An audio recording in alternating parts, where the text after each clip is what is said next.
Hello दोस्तों, मैं आपका इस चैनल पर स्वागत करता हूं और आप देख रहे हैं आपका अपना चैनल ये बात।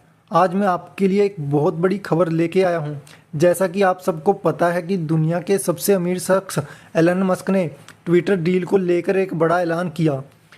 टेस्ला के सीईओ ने कहा कि वह 44 अरब डॉलर में ट्विटर को खरीदने से जुड़ी प्रस्तावित डील को रद्द कर रहे हैं। पिछले 3 महीनों से हाई वोल्टेज ड्रामा चल रहा था। एलन मस्क ने ट्विटर से फेक अकाउंट को लेकर जानकारी मांगी और जिसके जवाब में सोशल मीडिया कंपनी अपने प्लेटफॉर्म पर फेक अकाउंट्स को लेकर जानकारी उपलब्ध कराने में विफल रही और इसी वजह से उन्होंने इस डील को टर्मिनेट करने का फैसला किया। मस्क के वकीलों ने US securities and exchange commission को बताया कि ट्विटर प्लेटफॉर्म से जुड़ी फर्जी या स्पैम अकाउंट्स की जानकारी उपलब्ध कराने के लिए किए गए विभिन्न रिक्वेस्ट का जवाब देने में विफल रही और ऐसा करने से इनकार कर दिया। और इसके जवाब में ट्विटर ने मस्क को अदालत में घसीटने की धमकी दी। ट्विटर पर भी मस्क के वकीलों ने कई गंभीर आरोप लगाए हैं। फाइलिंग में कहा गया है मस्क मर्ज एग्रीमेंट को टर्मिनेट कर रहे हैं क्योंकि ट्विटर इस एग्रीमेंट के प्रावधानों का उल्लंघन कर रहा है और ऐसा प्रतीत होता है कि उसने झूठी और भ्रामक सूचनाएं दी जिन पर मस्क ने मर्ज एग्रीमेंट साइन करते समय भरोसा किया। इसलिए ट्विटर भी लीगल एक्शन ले सकता है। मस्क ने इसी साल जनवरी से ही ट्विटर के शेयर खरीदना शुरू कर दिए।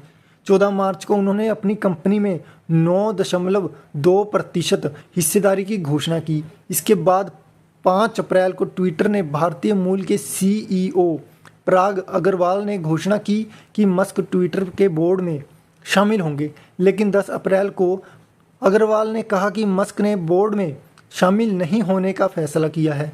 इसके बाद 14 अप्रैल को मस्क ने पूरी कंपनी को प्रति शेयर $54.20 के भाव पर खरीदने की पेशकश की। यह पूरा सौदा $44 अरब का था।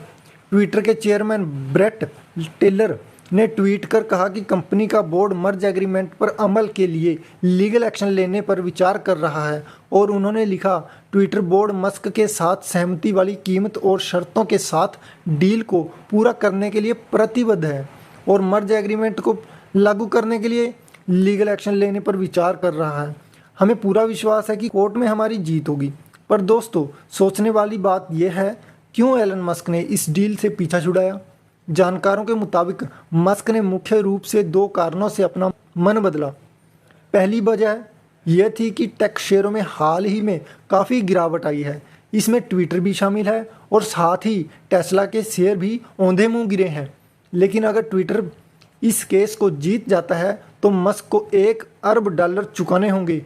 डील की शर्तों के मुताबिक मस्क को ट्रांजैक्शन पूरी नहीं होने पर $1 अरब की ब्रेकअप फीस चुकानी होगी और रिपोर्ट फाइल करने के समय ट्विटर इंक के शेयरों में 5% से ज़्यादा की गिरावट देखने को मिली।